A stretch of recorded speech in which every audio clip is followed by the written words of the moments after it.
പ്രവാസികൾക്ക് ആശ്വാസം നൽകി ഒരു സന്തോഷ വാർത്ത.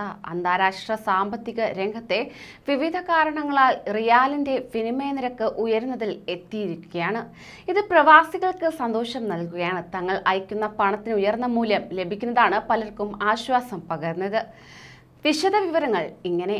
നമസ്കാരം, പ്രവാസി മലയാളിയിലേക്ക് സ്വാഗതം. പ്രവാസി വാർത്തകൾക്കായി ഈ ചാനൽ സബ്സ്ക്രൈബ് ചെയ്യൂ.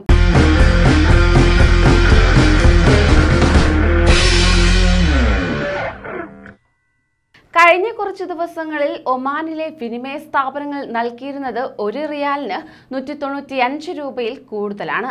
കഴിഞ്ഞ വർഷം ഏപ്രിലിൽ കോവിഡ് കാലത്ത് സമാനമായ നിരക്ക് എത്തിയിരുന്നുവെങ്കിലും വളരെ ചുരുങ്ങിയ ദിവസം മാത്രമാണ് കൂടിയ നിരക്ക് ഉണ്ടായിരുന്നത്. ഇതിനുള്ളിൽ പ്രവാസികൾക്കൊന്നും ചെയ്യാൻ സാധിച്ചിരുന്നില്ല.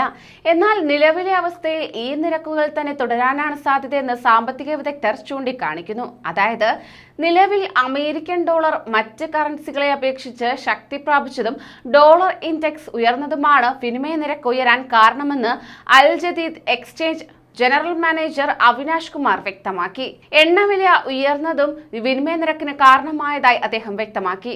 എണ്ണവില ബാരലിന് $80 കടന്നത് ഡോളർ ശക്തി പ്രാപിക്കാൻ കാരണമായിട്ടുണ്ട്. ഡോളറും ഇന്ത്യൻ രൂപയും തമ്മിൽ വിപരീത അനുപാതമാണ് ഉള്ളത്. കൂടാതെ ഡോളർ ശക്തി പ്രാപിക്കുമ്പോൾ ഇന്ത്യൻ രൂപ ശക്തി കുറയുകയാണ് ചെയ്യുക.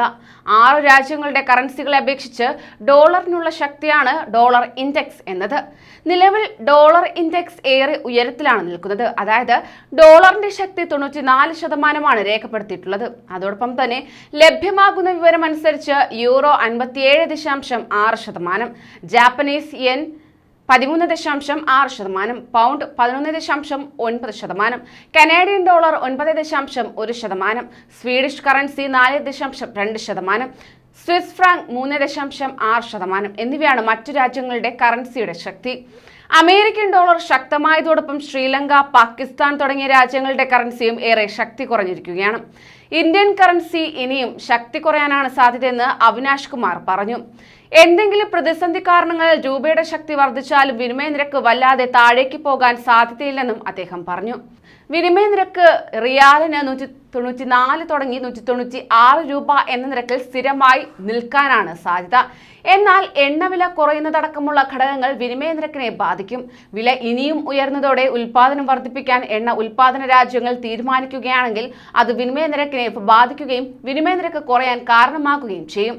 എന്നാൽ നിലവിലെ അവസ്ഥയിൽ റിയാലിന് പകരം രൂപയുടെ വിനിമയ നിരക്ക് കുറച്ചുകൂടി വർദ്ധിക്കാനാണ് സാധ്യതയെന്നും അദ്ദേഹം പറഞ്ഞു. നിരക്കുയർന്നിട്ടും വിനിമയ സ്ഥാപനങ്ങളിൽ വൻ തിരക്കൊന്നും അനുഭവപ്പെട്ടിട്ടില്ലെന്നാണ് പറയപ്പെടുന്നത്.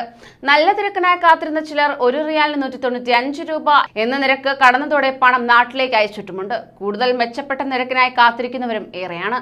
നിരവധി പേർ നാട്ടിൽ നിന്ന് തിരിച്ചുവന്ന് ജോലിയിൽ പ്രവേശിച്ചെങ്കിലും ശമ്പളം കിട്ടാൻ സാധ്യമാകാത്തതുമടക്കം നിരവധി കാരണങ്ങൾ വിനിമയ സ്ഥാപനങ്ങളിൽ തിരക്ക് കുറയാൻ കാരണമായി മാറിയിട്ടുണ്ട്. കോവിഡ് അടക്കമുള്ള നിരവധി കാരണങ്ങളാൽ ശമ്പളവും ആനുകൂല്യം കുറഞ്ഞ നിലവിലെ അവസ്ഥയിൽ തങ്ങളുടെ റിയാലുകൾ നാട്ടിലേക്ക് അയക്കുമ്പോൾ ഉയർന്ന മൂല്യം ലഭിക്കുമെന്ന ആശ്വാസത്തിലാണ് മലയാളികളടക്കമുള്ള പ്രവാസികൾ ഏവരും. കൂടുതൽ പ്രവാസി വാർത്തകൾക്കായി ഈ ചാനൽ സബ്സ്ക്രൈബ് ചെയ്യൂ.